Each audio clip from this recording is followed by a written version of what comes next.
Всем доброй ночи еще раз. Дорогие друзья, я хочу подарить вам ритуал, который корнями уходит в средневековую Византию.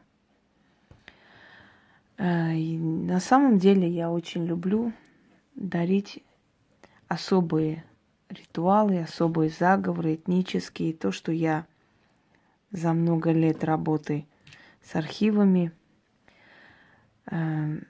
за время учебы в университете обнаруживала, смотрела, изучала. Случайно попадалось мне это все. Я сохраняла, оставляла. Даже еще не с тем намерением, что когда-нибудь кому-то это подарю, покажу. Просто для себя, ради интереса, потому что я понимала, что я сама могу этим пользоваться.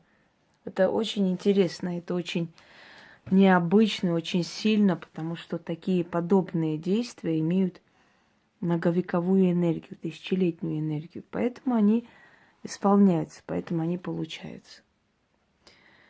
Этот ритуал византийский. То есть корнями вот подобный ритуал уходит в Византию. Естественно, там опять же не было написано, как это все происходило, какие слова говорить нужно.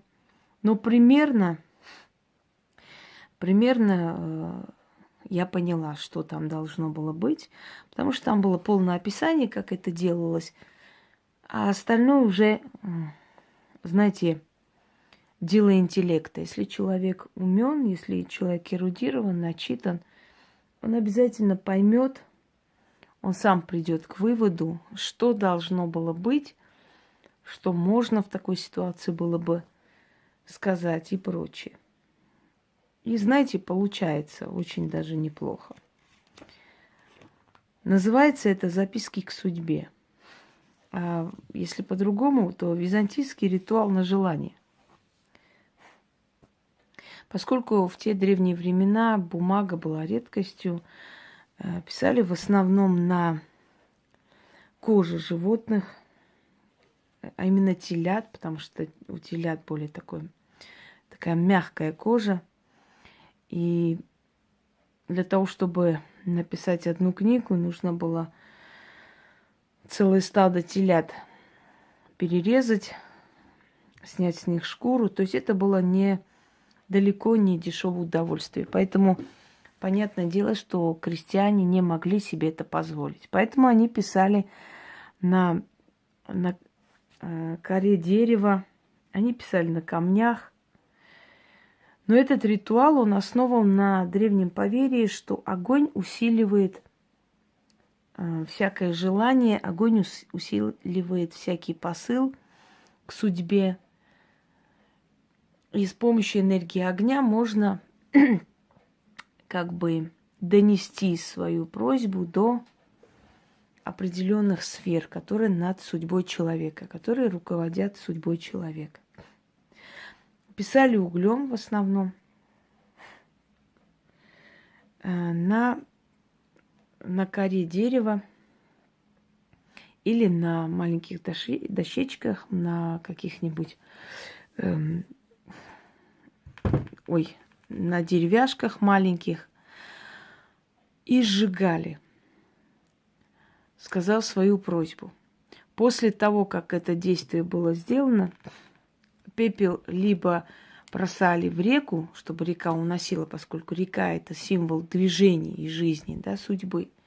Либо бросали с окна или с балкона. Делалось это в ночное время, точнее в сумерки, когда было темно.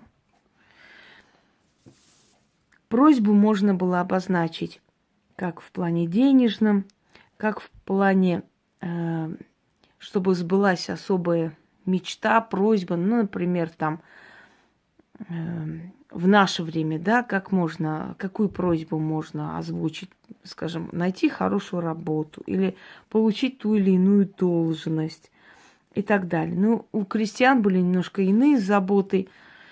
Они могли попросить, скажем, плодотворного там урожая. Они могли попросить, чтобы их животные рожали там более здоровое потомство, чтобы их имущество приумножалось. Кто торговал, он мог попросить наплыв клиентов, например, да, или обозначить ту сумму, которую он ожидал и хотел бы получить от своей торговли. То есть это не касаемо любовных дел, чтобы там Вася, Петя пришел и так далее. Это касаемо материальных благ. Писали эту просьбу, сжигали и отпускали пепел либо по реке, по движущейся воде, либо с балкона или с окна. То есть отправляли определенный сигнал туда, во Вселенную, чтобы оно сбылось. Уже давно доказано, это тесты даже психологов, они практикуют такой момент, знаете, сжигание страхов и прочее, прочее. То есть считается, что вот в подсознании человека нечто, что-то открывается, это нечто соединяет человека с высшим «я», и сбывается то, что хочет человек. Вот мы примерно такого типа ритуал с вами проделаем. Итак, просьбы должны касаться материальных благ, карьерного там роста, творческого развития. Может, нужны люди для того, чтобы достичь успеха.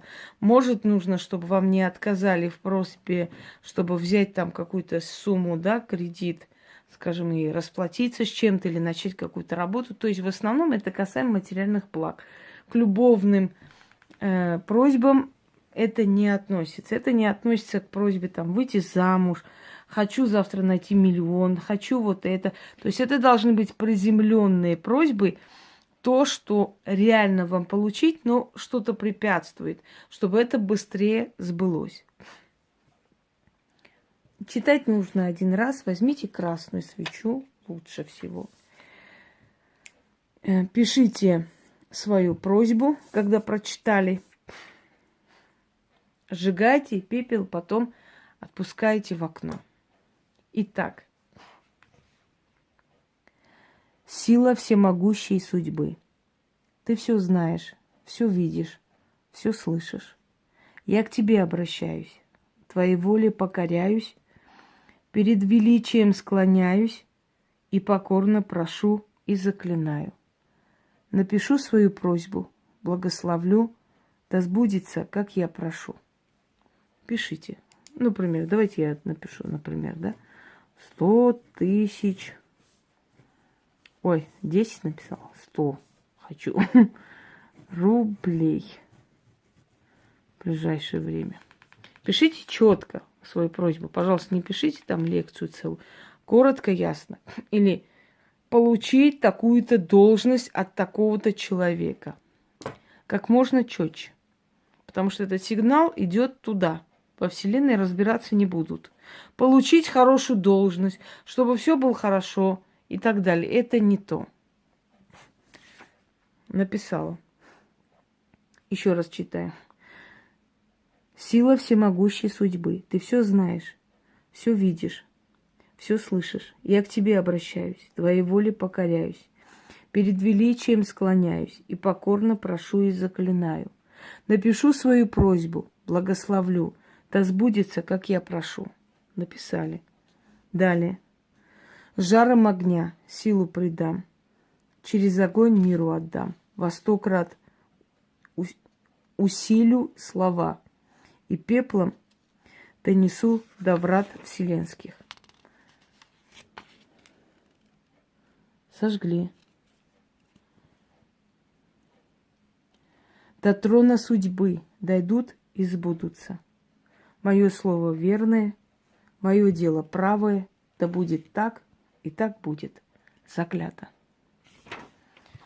Отпуская пепел, нужно говорить. Дойди туда, куда отправила, дай мне то, что попросила. Заклинаю. И отпустить. И за короткое время ваша просьба сбудется. Потому что для Вселенной, и тем более для судьбы, нет ничего невозможного. А теперь я свое желание отпущу. Мне даже интересно, за сколько дней это мне придет. Всем удачи.